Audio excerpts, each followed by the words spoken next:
ప్రార్థన చేసుకుందాం. సర్వాధికారి వందనాలు ప్రభువా, నువ్వు ప్రేమించి మరొకసారి నీ ఆధిపత్యం కిందకి నీ అధికారానికి లోబడుతూ అయా నీ చిత్తాన్ని నెరవేర్చడానికి దేవా నీ వాక్య వెలుగులో మా జీవితాలు సరి చేసుకోవడానికి మమ్మల్ని సిద్ధపరచడానికి ఇష్టపడినందుకు నీ వందనాలు చెల్లిస్తున్నాను. ఈ సమయంలో నీ సన్నిధి మాకు తోడుగా ఉంచి దేవా ఇదిగో ఇక్కడ ప్రభువా ఈ యొక్క త్రిపుర రాష్ట్రము కొరకు అగర్తల రాజధాని కొరకు జనాభా 41,85,000 ప్రజల కొరకు 8 జిల్లాల కొరకు 1,406 గ్రామముల కొరకు ప్రస్తుత ముఖ్యమంత్రి అధికారులు నాయకుల రక్షణ కొరకు ప్రార్థిస్తున్నాను. ఏ వ్యక్తి నశించి నరకాన్ని పోవుట నీకు ఇష్టం లేదు కనుక నీ ఏర్పాట్లు ఉన్న త్రిపుర రాష్ట్రంలో ఉన్న ప్రతి వ్యక్తిని నీ రక్తములో కడిగి నరక ప్రాపి విడిపించి నీ పరలోక రాజ్యానికి సిద్ధపరచమని ముందుగా నీ ఎరిగిన పరిశుద్ధులు నీ దాసులు బట్టి నీ వందనాలు. వారిని బలపరచు, వారిని కూడా బహుబలంగా నీ పరిచర్యలో దేవా వాడుకోమని యెహోవా ఈరైన ఛానల్ ద్వారా నీ వాక్య వెలుగులో మాతో మాట్లాడమని యేసు నామములో వేడుకుంటున్నాం తండ్రి, ఆమేన్. 89వ పాట పాడుకుందాం. యెహోవాను గానము చేసెదము ఏకముగా మనకురా చతుడాయానే ఆయన మహిమా పాడెదము ఆయనను వర్ణించెదము. ఆయనే దేవుడు మనకు యుద్ధసురుడే యెహోవా నా బలము నా గానము. యుద్ధసురుడే యెహోవా నా బలము నా గానము. నా పితరుల దేవుడు ఆయన పేరు యెహోవా.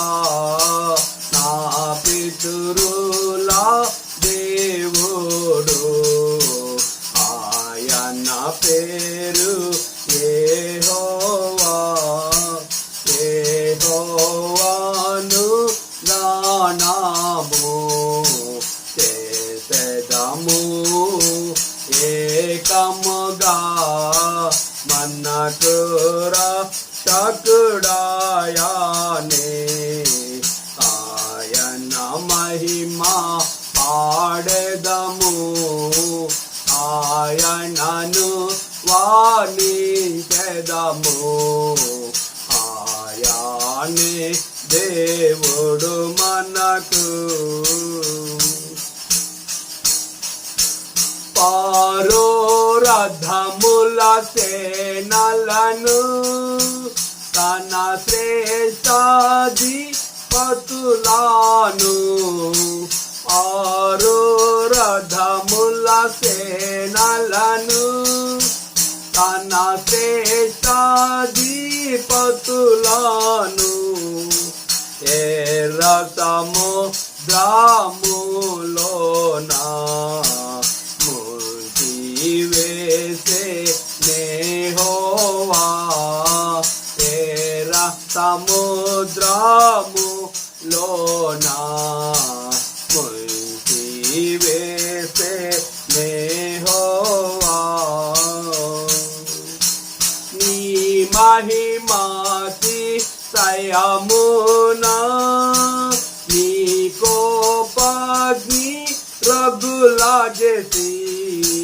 నీ మహిమాతిశయమునా నీ కోపాగ్ని రగులజేసి. తేటవలే దాహించెదవు నీపై లేచు వారిని. చేత దాహించెదవు నీపై లేచు వారిని వేల్పులలో నీ తమ్ముడెవడు పరిశుద్ధ మహనీయుడా వేల్పులలో నీ తమ్ముడెవడు పరిశుద్ధ మహనీయుడా అద్భుతమైన పూజుడా నీ వంటి వాడెవడు అద్భుతమైన పూజుడా నీ వంటి వాడెవడు యెహోవాను గానము చేసెదము ఏకముగా మనకు రక్షకుడాయనే ఆయన మహిమ పాడెదము ఆయనను వర్ణించెదము ఆయనే దేవుడు మనకు.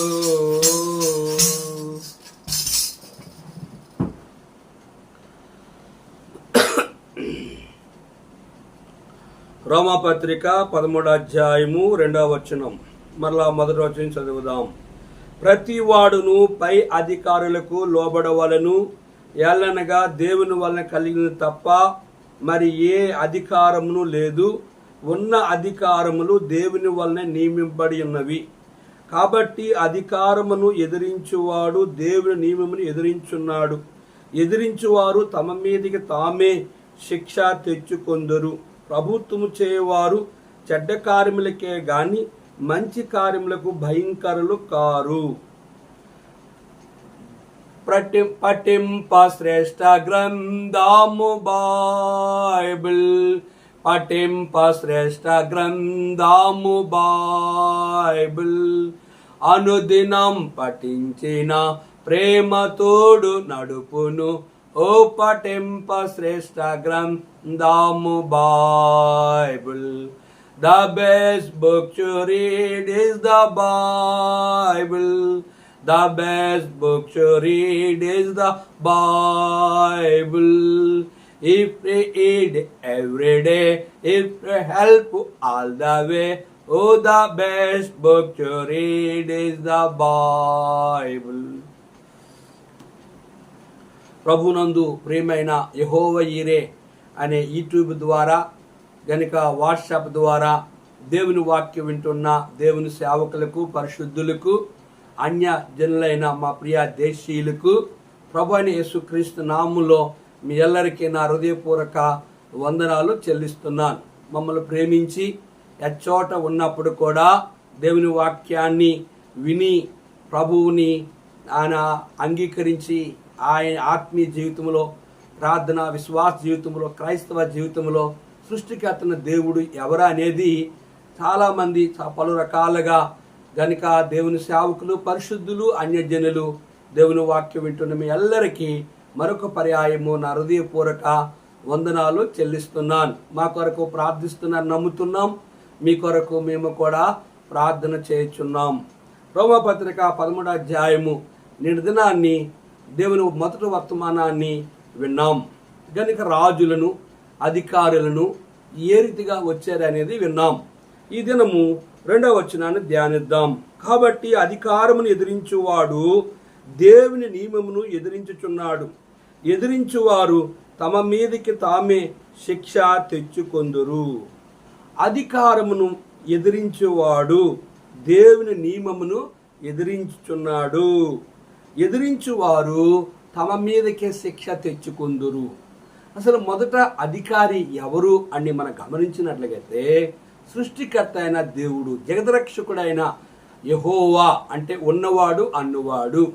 ఆయన దినాల్లో గొర్రెలు ఎటు రక్తం ద్వారా పాపక్షమాపణ కలగట్లేదు కనుక ఆయనే యేసుప్రభువారుగా భూమి మీదకి కన్యక గర్భవతి అయి కుమారుని కనును.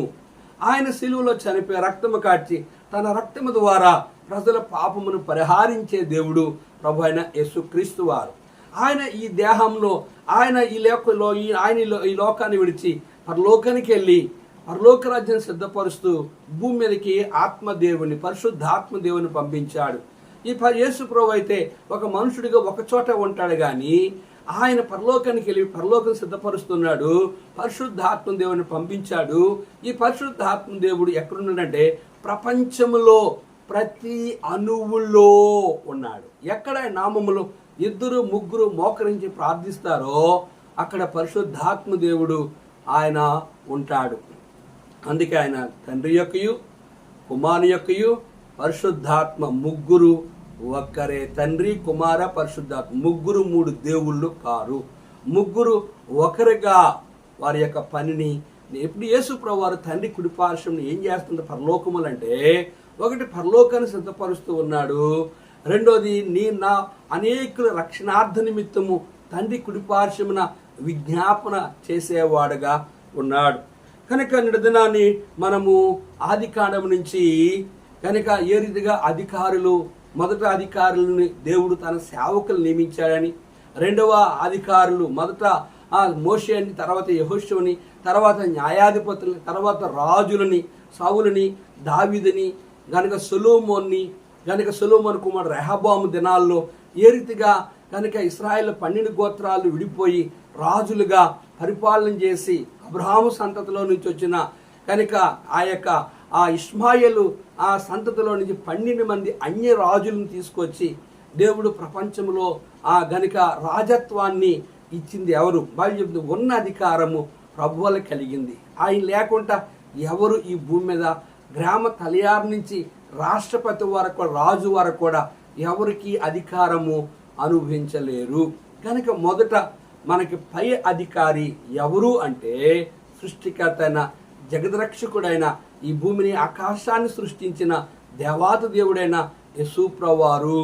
కనుక ఆయన యొక్క ఆయన అధికారమును ఎదిరించిన వారు ఏమైపోయారో మనం చూద్దాం.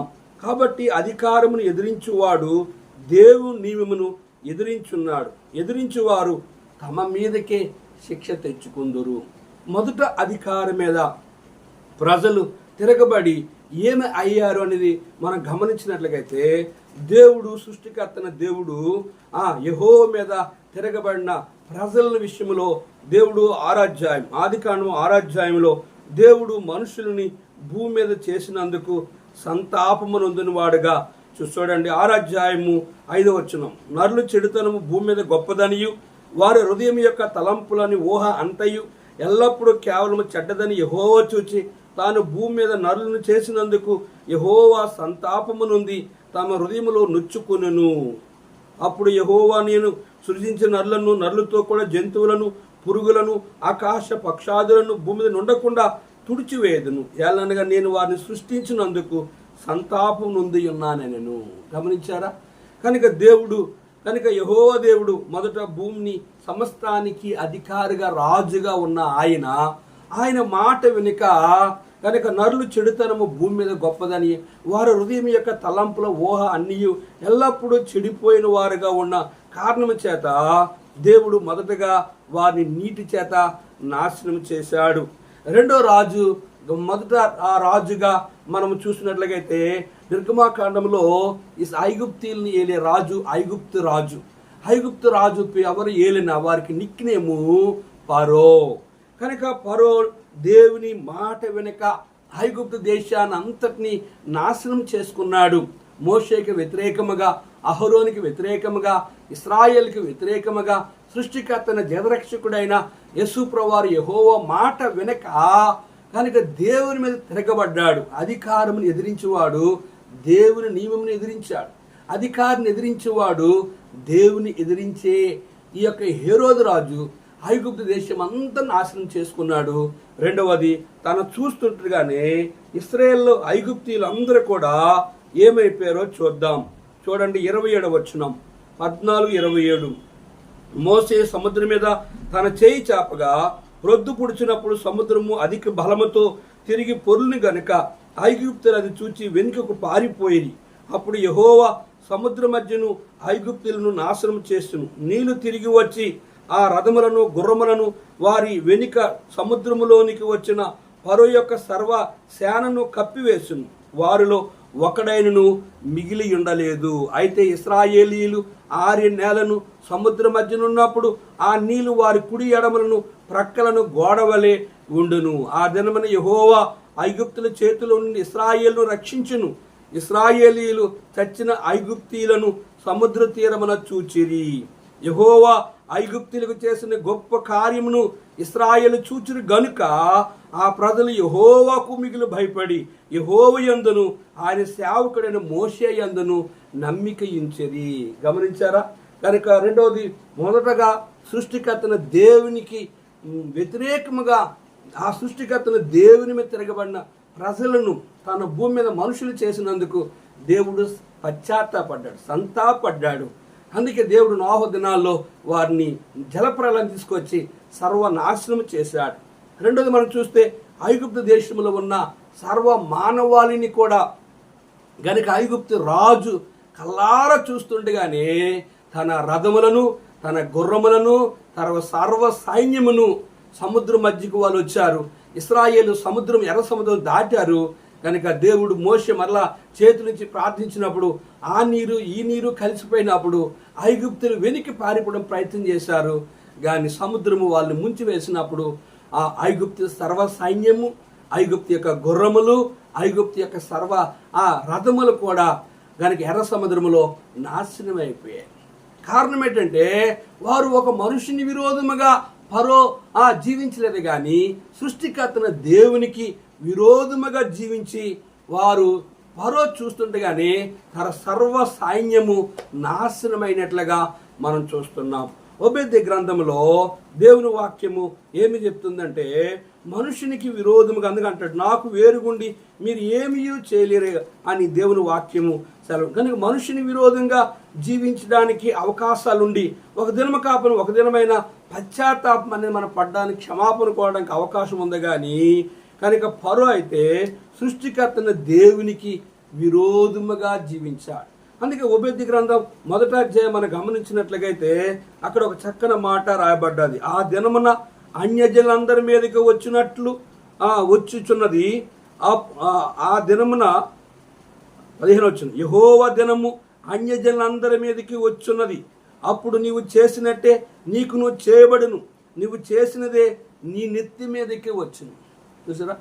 కనుక ఎవరు చేసింది వారి నెత్తి మీదకే దేవుడు తీసుకొచ్చింది. ఐగుప్తీయులు ఫరో చేసిన పాపానికి ఐగుప్తు సైన్యం నాశనం అయిపోయింది, ఐగుప్తు యొక్క గుర్రములు నాశనం అయిపోయి, ఐగుప్తు యొక్క సర్వ రథములు కూడా నాశనం అయిపోయి. ఇది ఎవరు చూశారంటే ఫరో కల్లారా చూశాడు. దీని అర్థం ఏంటంటే నాకు విరోధముగా రూపింపబడిన ఏ ఆయుధము వర్ధిల్లదు. ఇక్కడ మన రోమపత్రిక 11:2 చూస్తే కాబట్టి అధికారమును ఎదిరించువాడు దేవుని నియమమును ఎదిరించున్నాడు. ఎదిరించువారు తమ మీదకి తామే శిక్ష తెచ్చుకుందురు. మొదటి మనుషులు జలప్రలయం ద్వారా సృష్టికర్త దేవునికి, సృష్టికర్తన అధికారికి, సృష్టికర్తనైన ఆ దైవత్వానికి వ్యతిరేకంగా జీవించి నందుకు దేవుడు వారిని నీటితో నాశనం చేశాడు. రెండోది మనం ఫరో సైన్యాన్ని, ఫరో గర్వాన్ని, ఫరో అహంకారాన్ని, ఫరో పొగరబోతనాన్ని, ఫరో విర్రవీగితనాన్ని, ఫరో నేను రాజుని కదా నన్ను ఎవడు ఎదిరిస్తాడు, ఐగుప్తీయులు నన్ను విడిచి ఎలాగ వెళ్తారని నేను చూస్తాను, ముందు చూస్తే ఎర్ర సముద్రం ఉంది, తిరిగి వాళ్ళు వెనక్కి రావాలి అని ఫరో అనుకున్నాడు. కానీ దేవుడు మోషే చెప్పాడు నీ చేతున్న కర్ర సముద్రం వైపు చాపంటే చాపితే సముద్రమే 2 పాయలు అయిపోయింది. కారణం ఏంటంటే ప్రియ సహోదరి సహోదరుడా, సృష్టికర్తన దేవుడు శూన్యములో గనక ఏమీ లేనప్పుడు ఆయన భూమి వేలాడుతుందని ఆ యోబు గ్రంథంలో రాయబడుతూ వచ్చింది.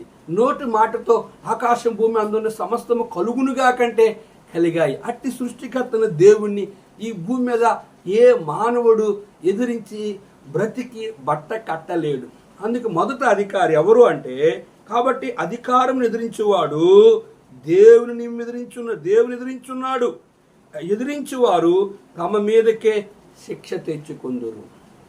రెండోది మనం గమనించినట్లు 3వ వచనంలో ప్రభుత్వము చేయవారు చెడ్డ కార్యములకే గాని మంచి కార్యములకు భయంకరులు కారు. కనుక ప్రభుత్వము చేయవారు చెడ్డ కార్యములకే గాని మంచి కార్యములకు భయంకరులు కారు. ప్రభుత్వ అధికారులు, గ్రామ తలయారు నుంచి రాష్ట్రపతి వరకు కూడా అధికారులు. కనుక అధికారిని ఎదిరించేవాడు దేవుని నియమమును ఎదిరించునని గనుక మనం ఇక్కడ చదువుకున్నాం. కనుక ఉన్న అధికారము దేవుని వలనే నియమింపబడి ఉన్నవి. దేవుని వలన కలిగినది తప్ప మరి ఏ అధికారమును లేదు. ప్రతి వాడును పై అధికారికి లోబడాలి. రెండవ అధికారి ఎవరంటే కనుక గ్రామాధికారి, రెండవది మండల అధికారి, మూడవది జిల్లా అధికారి, నాలుగవది రాష్ట్ర అధికారులు, ముఖ్యమంత్రులు, ఎమ్మెల్యేలు, ఎంపీలు, నాలుగవది కనుక ప్రధానమంత్రులు, ముఖ్యమంత్రులు, ఆ ప్రధానమంత్రులు, రాష్ట్రపతి, గవర్నర్, ఐదవది రాష్ట్రపతి అయిన రాజు. కనుక వీళ్ళు దేశానికి అధికారులు. అధికారంను ప్రతి వాడు పై అధికారికి లోబడాలి.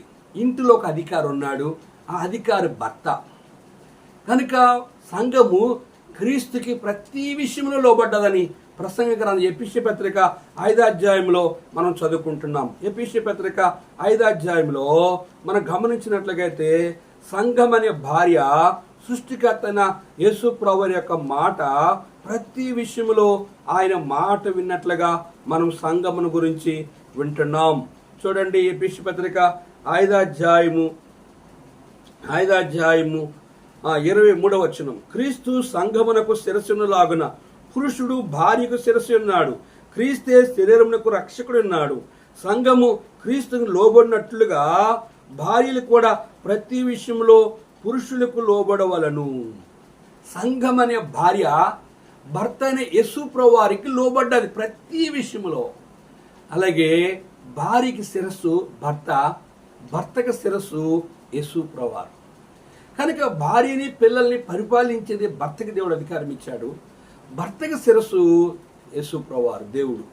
కనుక భర్త తన ఇంటి పరిపాలన విషయంలో దేవుణ్ణి అడిగి తన ఇంటిని తన భార్యని పిల్లల్ని పరిపాలించాలి. అది దేవుని యొక్క ఉద్దేశమైనది. కానీ కొంతమంది మా పల్లెటూరులో తన భార్యని కొడితే నా ఇష్టం నేను కొట్టుకుంటున్నాను, మీరెవరు అడగడానికి అడుగుతుంటారు. కనుక ఆ రీతిగా తన భార్యను తను కొట్టే అధికారం తనకు ఉండొచ్చు, కానీ తనకు ఒక శిరస్సుగా ఉన్న దేవుడు ఉన్నాడు, ఆయన యేసు ప్రభువారు. కనుక ఇతడు భార్యని కొట్టొచ్చు, కానీ అతను కొట్టడానికి పురుషుడిని, భర్తని కనుక దేవుడు కొడితే మామూలుగా ఉండదు. కనుక దాని అర్థం ఏంటంటే కనుక సంఘము మనకు ఆ సంఘము క్రీస్తునికి లోబడినట్లుగా భార్యలు కూడా ప్రతి విషయంలో తమ పురుషులకు లోబడవలను. సంఘములో చూడండి, ఇక్కడ 20వ వచనంలో అటువలే క్రీస్తు కూడా సంఘమును ప్రేమించి అది కలంకమైన ముడతైన అట్టిది మరి ఏదైనా లేక పరిశుద్ధమైనది గాను నిర్దోషమైనది గాను మహిమగల సంఘము గాను ఆయన తన ఎదుట దాన్ని నిలువబెట్టుకున్న వాళ్ళని వాక్యముతో ఉతక స్థానము చేత దాన్ని పవిత్రపరిచి పరిశుద్ధపరచుటకై దాని కొరకు తన్ను తాను అప్పగించుకొనును. ఆ సంఘము అనే భార్యలో కనుక ఆ భార్య అనే సంఘము యేసు ప్రభువారు ప్రతి విషయంలో ఆయన మాట విన్నది. యేసు ప్రభువారు సంఘములో మచ్చ, డాగు, కలంకం, ముడత అట్టి మరి ఏదేం లేక పరిశుద్ధమైనది గాను నిర్దోషమైనది గాను మహిమగల సంఘముగా ఆయన తన భార్యని పరలోక రాజ్యానికి మహిమగల భార్యగా సిద్ధపరిచాడు. అలాగే కనుక భార్యకి భర్త శిరస్సు కనుక తమ భార్యలో అనేకమైన మచ్చ, డాగు, కలంకం, ముడతలు ఏ లోపములు ఉన్నప్పుడు కూడా వాక్యము చేత, బైబిల్ చేత, దేవుని వాక్యము చెప్పి వాళ్ళని సరిచేసి ఆత్మీయంగా వాళ్ళని బలపరిచి ఆ భర్త ఇంటిని ఏలాలి. కనుక భార్య శిరసత్వాన్ని భర్తకు లోబడాలి. సంఘము ప్రతి విషయంలో క్రీస్తుని శిరసకు లోబడ్డాలి.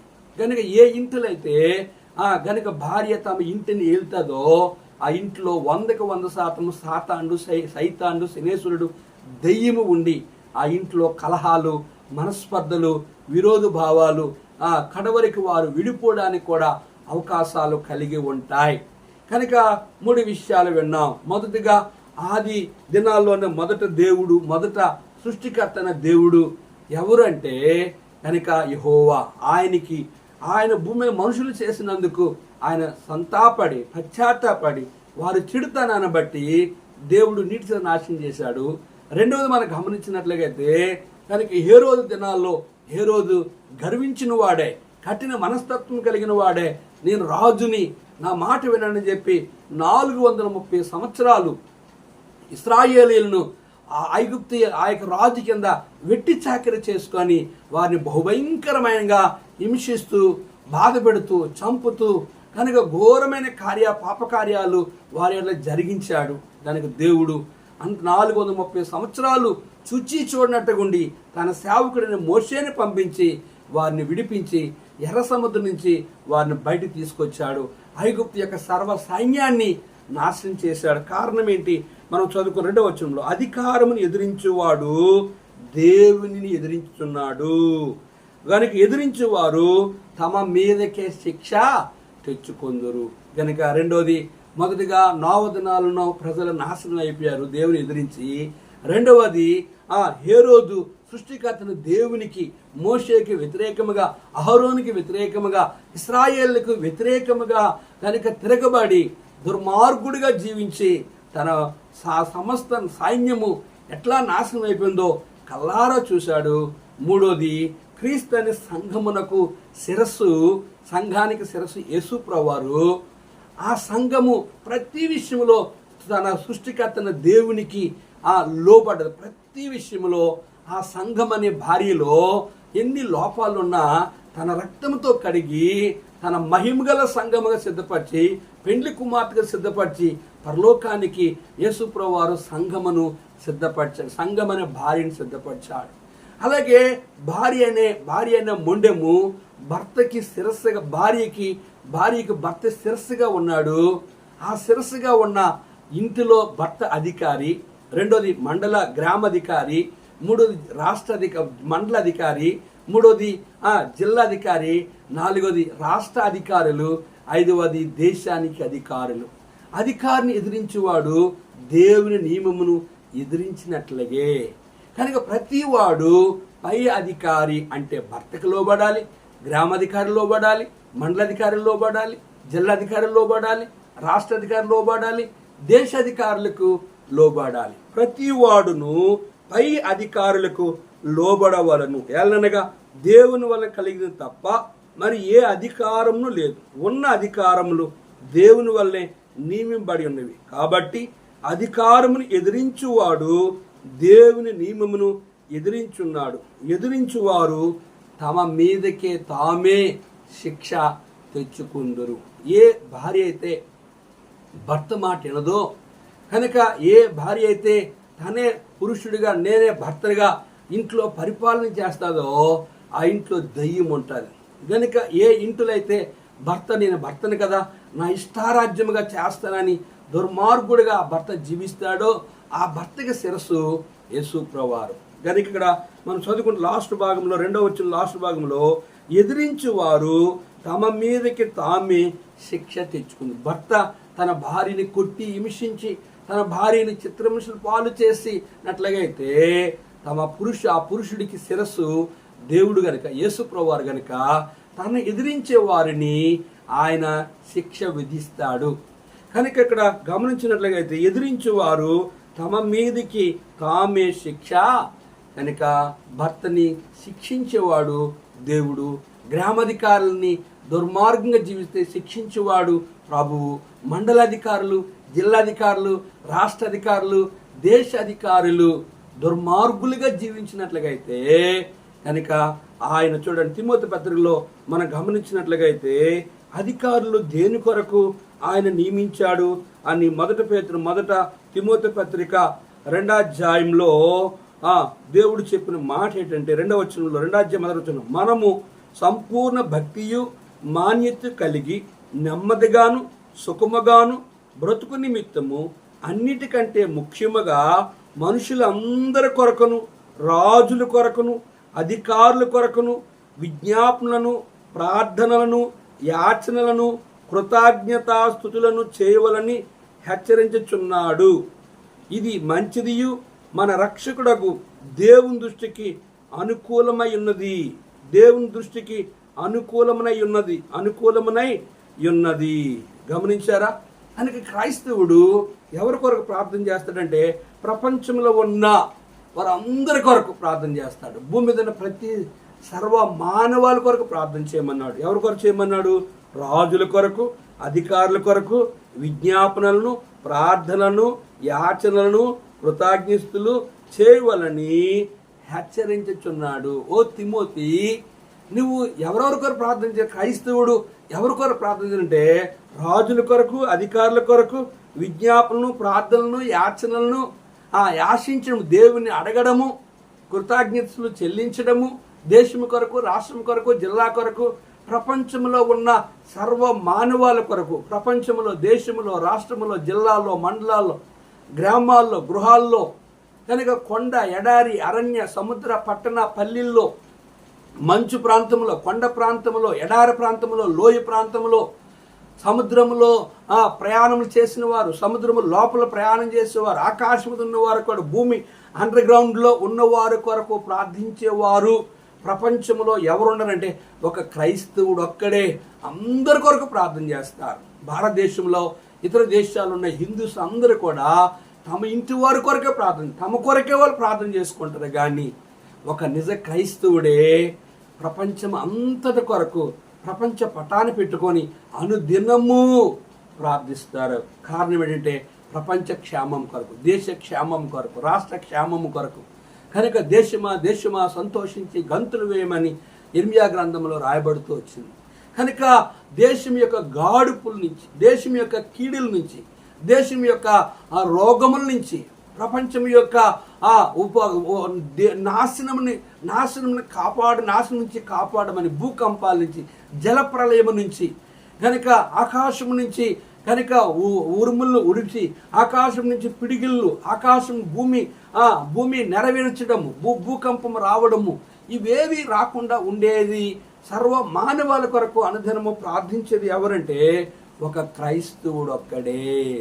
ఆ క్రైస్తవులే ఎవరు అంటే సృష్టికర్తన దేవుని ప్రభు అయిన యేసుక్రీస్తు వారి రక్తములో కడగబడిన వారే ప్రార్థిస్తారు. కనుక ఇక్కడ 2వ వచనం చూస్తే కనుక రాజుల కొరకును, అధికారుల కొరకును విజ్ఞాపనలను, ప్రార్థనను, యాచనను, కృతజ్ఞతలు చేయవలని హెచ్చరించున్నాను. ఇది మంచిదియు మన రక్షకులకు దేవుని దృష్టికి అనుకూలమునై ఉన్నది. కనుక దేవునికి అనుకూలముగా ప్రార్థించి దేవుని మీద ఆధారపడేవారు ఎవరంటే నిజ క్రైస్తవులు. 2వ వచనం, కాబట్టి అధికారమును ఎదిరించువాడు దేవుని నియమమును ఎదిరించువారు తమ మీదికి తామే శిక్ష తెచ్చుకుందురు. నోవ దినాల్లో ప్రజలు తమ మీదకి శిక్ష తెచ్చుకున్నారు. కనుక హేరో దినాల్లో తన మీదకి ఆ రాజు తన దేశం మీదకి శిక్ష తెప్పించుకొని తన సైన్యాన్ని అంతటిని నాశనం చేసుకున్నాడు. కనుక సంఘము క్రీస్తుకు లోబడ్డది. ప్రతి విషయంలో ఆ సృష్టికర్తన దేవుని మాట సంఘం అనే భార్య విన్నది.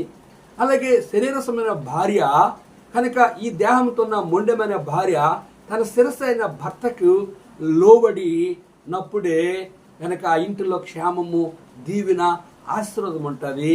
ఆ గ్రామ అధికారి, ఆ మండల అధికారి, జిల్లా అధికారి, రాష్ట్రంలో ఉన్న అధికారులు, దేశంలో ఉన్న అధికారులు క్షేమముగా ప్రజల్ని పరిపాలన చేసినప్పుడు, సృష్టికర్తన దేవునికి భయపడినప్పుడు, సృష్టికర్తన దేవునికి ఎదిరించకుండా సృష్టికర్తన దేవునికి విధేయత చూపినప్పుడు కనుక ఆయన యొక్క ఆశీర్వాదము, ఆయన యొక్క దీవెన కనుక సంఘము కనుక ఆ సంఘములో ఎన్ని మచ్చ, డాగు, కలంక, ముడతలు, ఎన్ని లోపాలు ఉన్నప్పుడు కూడా ఆ సంఘమును తన రక్తముతో కడిగాడు. అలాగే భార్యలు కానీ, గ్రామములో కానీ, మండలములో కానీ, జిల్లాలు కానీ, రాష్ట్రములో కానీ, దేశంలో కానీ ఎన్ని లోపాలు ఉన్నప్పుడు కూడా ఆయన క్షమించి ప్రేమించి నీ కొరకే కల్వరి శిలువలో తన ప్రాణం పెట్టాడు. ఆయన రక్తం కిందకి నీ అవిధేయతలన్నీ ఒప్పుకొని విడిచిపెట్టినట్లయితే యేసు రక్తము ప్రతి పాపము నుండి నిన్ను కడిగి పవిత్రపరిచి నరకం నుంచి విడిపించి నిత్యరాజ్యమైన ఆ మోక్షానికి హక్కుదారుగా చేస్తాడు. కనుక ఎదిరించేవారు తమ మీదకి తామే శిక్ష తెచ్చుకుందురు. ప్రభువా నాకు వేరుగుండి మీరు ఏమీ చేయలేరు. నాకు విరోధిగా రూపబడిన ఏ ఆయుధము వర్ధిల్లదు. ఎవరు చేసినవి వారి నెత్తి మీదకే వస్తాయి. భారతదేశంలో కానీ ప్రపంచంలో రాజులు రాణులు సైతము సృష్టికర్తన దేవుని ఎదిరిస్తే తాము చేసిన దేవుని విరోధంగా చేసిన నా ఇష్టం నేను రాజుని, నా ఇష్టం నేను ప్రధానమంత్రిని, నా ఇష్టం నేను ముఖ్యమంత్రిని, నా ఇష్టం నేను ఎమ్మెల్యేని ఎంపీని, నా ఇష్టం నేను మండలాధికారిని, నా ఇష్టం నేను జిల్లాధికారిని, నా ఇష్టం నేను గ్రామాధికారిని, వచ్చిన డబ్బంతా దోచుకొని తినేస్తాను అన్నట్లుగా అయితే కనుక ఆయన గర్విష్ఠుల గర్వాన్ని అణిచివేసేస్తాడు. ఆయన గర్విష్ఠుల్ని సింహాసనం త్రోసివేసి దీనుల్ని సింహాసనానికి ఎక్కిస్తాడు. కనుక ఆయన సృష్టికర్తన దేవునికి విరోధముగా జీవించి భూమి మీద ఏ మానవుడు కానీ ఏ అధికారి కానీ ఈ బైబిల్లో ఉన్న అనేక మంది రాజులు గడ్డి మేశారు. ఒక రాజు అయితే గడ్డి మేసినట్టుగా దేవుడు తను చేశాడు. కనుక ప్రియ అధికారులరా, ప్రియ ప్రధానులు, ముఖ్యమంత్రి, ఎమ్మెల్యే, ఎంపీలుగా, గ్రామ మండల జిల్లా అధికారులుగా, ఇంట్లో ఉన్న భర్త అధికారిగా ఉన్నప్పుడు కూడా దేవుడు ఇచ్చిన నియమ నిబంధనలని నువ్వు అనుసరించి అధికారులు దేవుని పరిచారకులుగా ఉండి మేలు చేసేవారుగా ఉండాలి తప్ప కీడు చేసి నష్టపరిచి దోచుకొని కీడు చేసి హాని చేసి అన్నట్లుగైతే దేవుడు గర్విష్ఠుల సింహాసనం త్రోసివేసి దీనుల్ని సింహాసనం ఎక్కించి ఆయన అధికారము అనుగ్రహించే దేవుడు. కనుక ఆయనకి విరోధముగా మనం జీవించి ఏమీ సాధించలేము, ఏమీ జయించలేము. కనుక దేవుని విరోధంగా జీవించిన వారు కూడా నిత్య నరక పాత్రులు. ఆయనకి విధేయులుగా జీవించి ఆయన రక్తములో కడగబడిన వారు సేవకులు. కనుక సంఘానికి నాయకుడు, మీపై నాయకులు ఉన్నవారు దుఃఖంతో సేవ చేస్తే నిష్ప్రయోజనం. దుఃఖంతో సేవ చేయకుండా ఆనందంతో సేవ చేయనట్లు వారి మాట విని వారికి లోబడి ఉండు. సంఘానికి నాయకుడు హెబ్రీ పత్రిక 13 మనం చూసినట్లుగా అయితే 17వ వచనములో కనుక మీపై నాయకులుగా ఉన్నవారు సేవకుని ఎదిరించిన, సేవకుని దుఃఖపెట్టిన, సేవకుని ఏడిపించిన, సేవకుని విరోధముగా నువ్వు జీవించిన అంటాడు. మిమ్మును ముట్టువాడు నా కనుగుడ్డు ముట్టువానితో సమానుడు. గనుక మీకు వాక్యం బోధించిన వాళ్ళు మీకు మాదిరిగా ఉండి వాళ్ళ యొక్క అడుగుజాడలో ఎవరిని మంచి సేవకులు అడుగుజాడులో వెళ్ళాలి. చెడు సేవకులు అడుగుజాడులో, చెడు విశ్వాసుల యొక్క అడుగు జాడల్లో జీవించకూడదు. పౌలు అంటాడు, నేను క్రీస్తుని పోలి నడుచుకునే ప్రకారంగా మీరు నన్ను పోలి నడుచుకోండి. కనుక యేసు ప్రభువారిని పోలి పౌలు నడిచాడు. పౌలుని పోలి నిజ సేవకుడిగా నడవాలి, నిజ విశ్వాసగా నడవాలి. దేవునికి విరోధంగా సేవకులని చెప్పుకొని, దేవుని విరోధంగా పరిశుద్ధులని చెప్పుకొని, దేవుని విరోధంగా క్రైస్తులని చెప్పుకొని విరోధముగా జీవిస్తే నిత్య నరకం, అగ్నారదు, పురుగు చావదు. ప్రభు రక్తములో కడగబడిన పరిశుద్ధులు, భూరాజులు, భూ అధికారులు కనుక నిత్య రాజ్యమైన ఆ మోక్షములో ఉండాలంటే ఇదే అనుకూల సమయము, ఇదే రక్షణ దినము. ఇప్పుడే యేసు ప్రభువారిని పాపములు ఒప్పుకుంటే యేసు ప్రభువారు సంఘాన్ని తన రక్తంతో కడిగినట్లుగా నీ ప్రతి పాపమును ఆయన కడగడానికి సిద్ధముగా ఉన్నాడు. నీ కొరకు ప్రార్థిస్తాను. సర్వాధికారి కొన్ని మాటలు మా ప్రియులు అన్నారు. దేవా, నీ ఏర్పాట్లు ఉన్న వారిని, అధికారులను, ప్రధానులు, ముఖ్యమంత్రులను, ఎమ్మెల్యే, ఎంపీలను, రాష్ట్రపతులను, దేవా జిల్లాధికారులు, దేవా నాయన గ్రామాధికారులు, మండలాధికారులు, ఇంట్లో అధికారి అని భర్తగా ఉన్న వ్యక్తిని, సంఘానికి అధికారి ఉన్న సేవకుడిను అయా నువ్వు జ్ఞాపం చేసుకో. సేవకుడు కూడా నీ మాటిని, నీ చిత్తాన్ని నెరవేర్చే సేవకుడిగా అయా జీవించాలి. సంఘము సేవకుని మాట లోబడాలని దేవా అయా సేవకుని ఎదిరిస్తే నేను ఎదిరించినట్లుగా నీ లేఖనం ద్వారా మాట్లాడిన విధానం బట్టి నీ కొందనాలు. ఎత్తబడిన లేఖన భాగాలను నీరుకెట్టి ఫలాభివృద్ధి కలుగుచి అన్య దేశీయులైన మా ప్రియులను నేను ఎరగని వారిని రక్షించు. నేను ఎరిగిన ఆయా క్రైస్తవులని చెప్పుకొని, సేవకులని చెప్పుకొని, పరిశుద్ధులను నీకు విరోధంగా జీవించిన వారిని కూడా నీ ఏర్పాట్లను రక్షించి క్షమించమని, ఇగో సేవకులుగా, పరిశుద్ధులుగా నీ చిత్తాన్ని నెరవేర్చి అధికారులుగా, భూరాజులుగా, భూ అధికారులుగా ఉన్న వారిని నీ రాజ్యం కొరకే, నీ రక్తంతో వారిని కూడా కడిగి రాజ్యం కొరకే, పరలోక రాజ్యాన్ని కొరకే వారిని సిద్ధపరచమని యేసు నామములో అడిగి వేడుకుంటున్నాం తండ్రి, ఆమేన్. మన పరమ తండ్రి దేవుని ప్రేమయు, కుమారుని యేసుక్రీస్తు వారి కృపయు, పరిశుద్ధాత్మ యొక్క అన్యోన్య సహవాసము తను ప్రేమించు వారికి కూడిన మనందరికను తోడుండి ఆశీర్వదించునుగాక. ఆమేన్. దోపుడు సొమ్ము పంచుకొని ఆశ తీర్చుకొందును. దోపుడు సొమ్ము పంచుకొని ఆశ తీర్చుకొందును.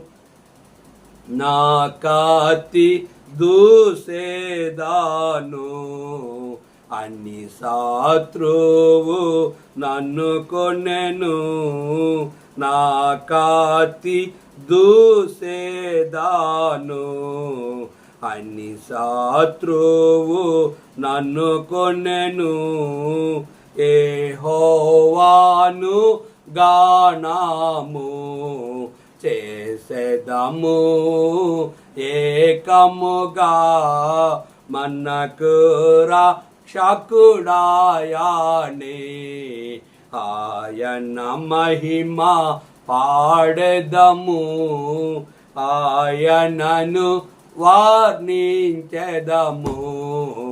ఆయనే దేవుడు మనకు. అందరికీ ప్రైజ్ ది లార్డ్.